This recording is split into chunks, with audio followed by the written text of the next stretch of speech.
Violências e golpes. Pessoas LGBTQIA+, relatam insegurança na noite de São Paulo, por Rafael Custódio e Matheus Santino.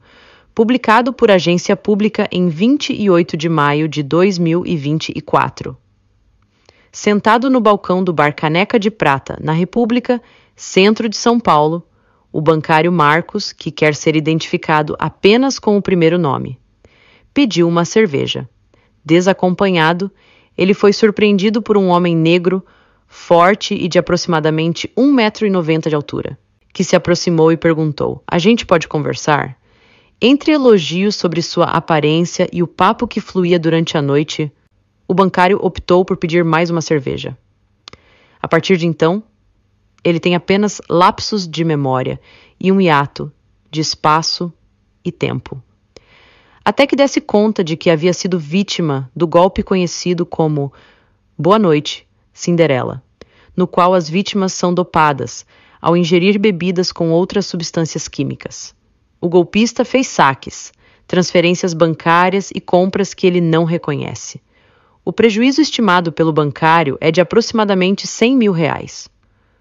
Outros saldos negativos foram o início de um tratamento com medicamentos controlados, o medo de sair sozinho e a dificuldade em se relacionar com outras pessoas. Eu não consigo dar liberdade nem querer ter liberdade de conversar com uma pessoa que não seja conhecida, desabafou. Entre os principais destinos preferidos pela comunidade LGBTQIA+, a capital paulista se prepara para receber novamente milhares de turistas este ano durante a Parada do Orgulho no domingo, dia 2.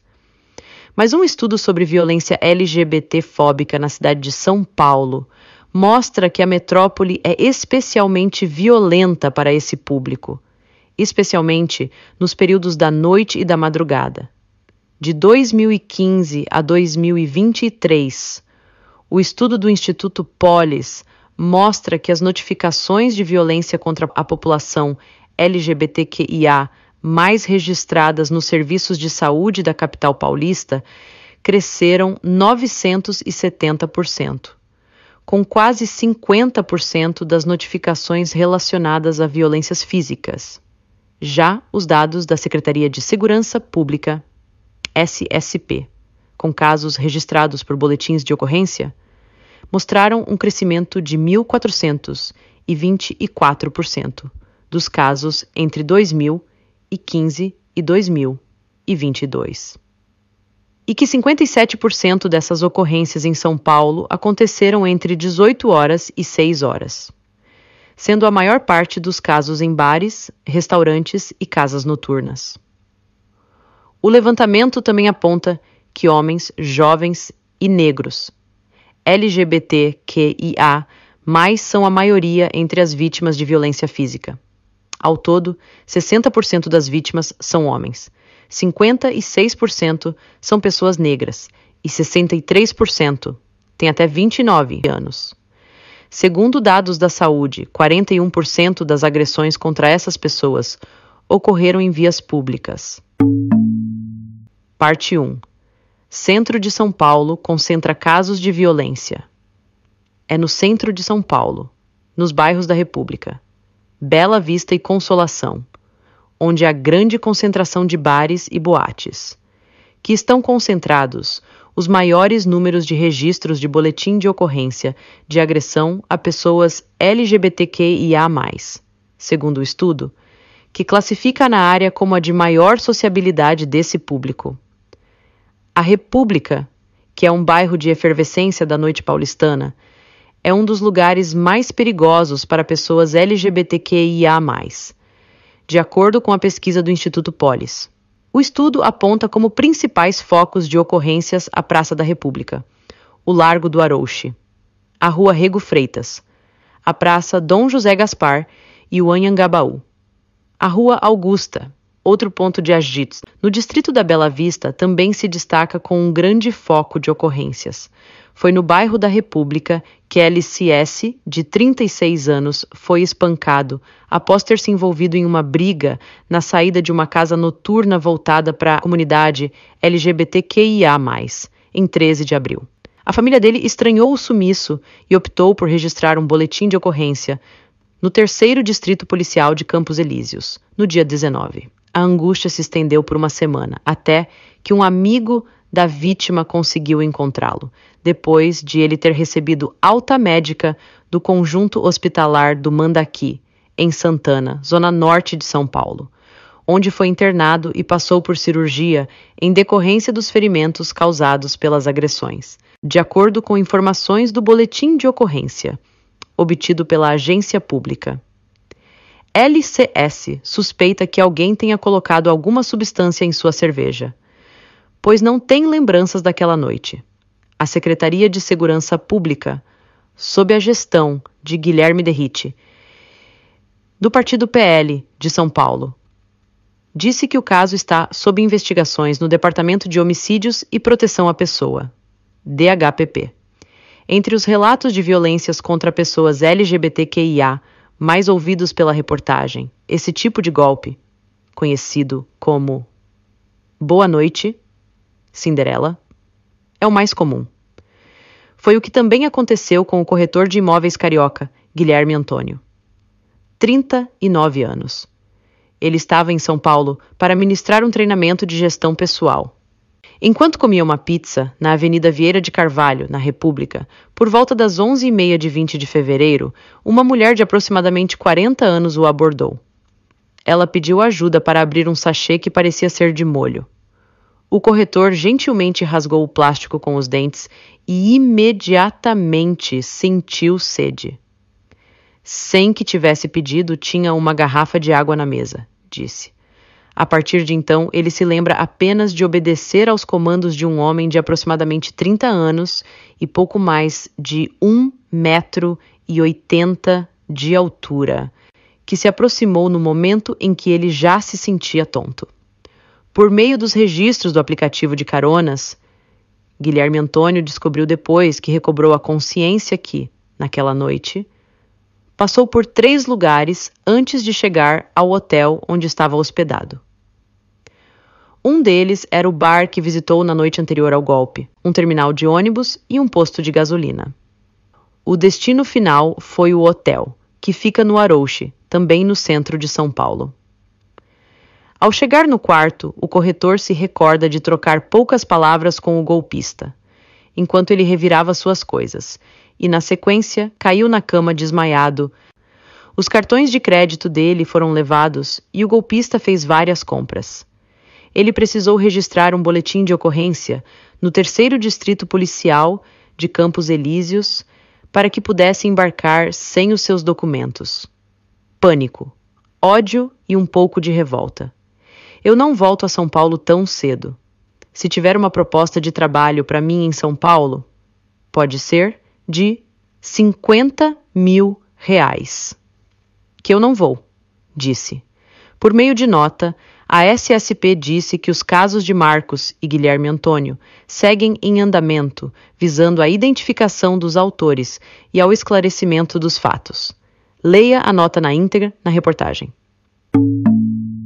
Parte 2. Subnotificação atrapalha investigações. Em uma noite de novembro de 2023, o programador Paulo Soares, de 28 anos, suspeita que tenha sido mais uma das vítimas do Boa Noite, Cinderela, na Funilaria Bexiga, uma casa noturna que fica na Bela Vista, centro de São Paulo, onde tocam ritmos brasileiros variados e o público é majoritariamente composto por homens gays. Naquela noite, Soares tinha bebido 3 latas de checkmate, uma bebida composta por rum, chá, ervas e suco de limão, além de 2 garrafas de 600 mililitros de cerveja, o que, segundo ele, não seria o suficiente para que o levasse a perder a memória. Na última coisa que me lembro dessa noite, eu estava na pista com os meus amigos e eu tinha beijado um cara que eu conheço, contou o programador. Depois disso, as lembranças dele são apenas do que os amigos e uma funcionária do estabelecimento lhe contaram. Por meio de relatos dos amigos, por volta das 3 horas, Soares foi visto com um grupo de pessoas que eles desconheciam. Mas o programador não se recorda do momento. ele foi encontrado desmaiado dentro do box de um dos banheiros da balada pela bombeira que atua na casa noturna e foi levado para a área externa. Do lado de fora, ela fez companhia a Soares e pediu que o nome dele fosse anunciado na festa. Foi então que os amigos notaram o sumiço e foram em busca dele.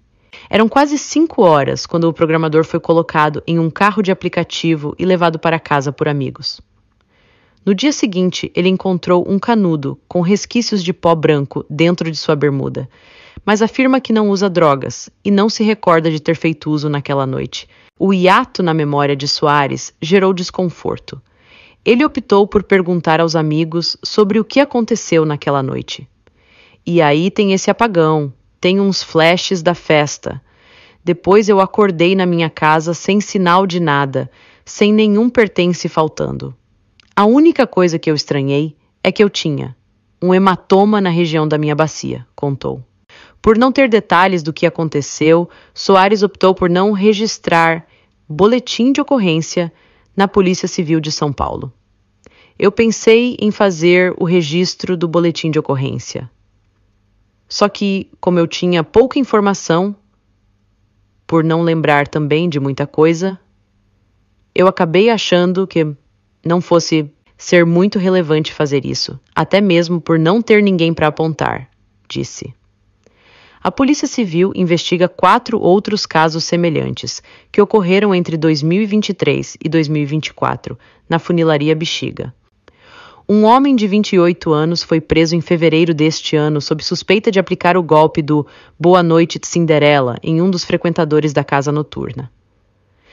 Após a ingestão da bebida, eles, vítima e o suspeito, pegaram o táxi.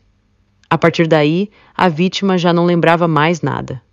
Foi aí que ele passou a subtrair os pertences da vítima, contou o delegado titular do 5º Distrito Policial da Aclimação, Percival Alcântara, à pública. Embora tenha havido a prisão de um suspeito, os outros casos seguem em apuração. Como é um crime de roubo com violência imprópria, sem agressões físicas, as investigações continuam, concluiu Alcântara. A reportagem tentou contato com a funilaria Bexiga, mas não conseguiu retorno até a publicação.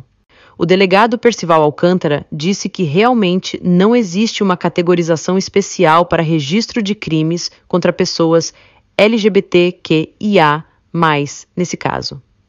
A natureza do boletim de ocorrência, sempre quando é o golpe do Boa Noite Cinderela, é o roubo, independente da orientação sexual. Mas ele reforça que é importante registrar o boletim de ocorrência, independente de orientação sexual.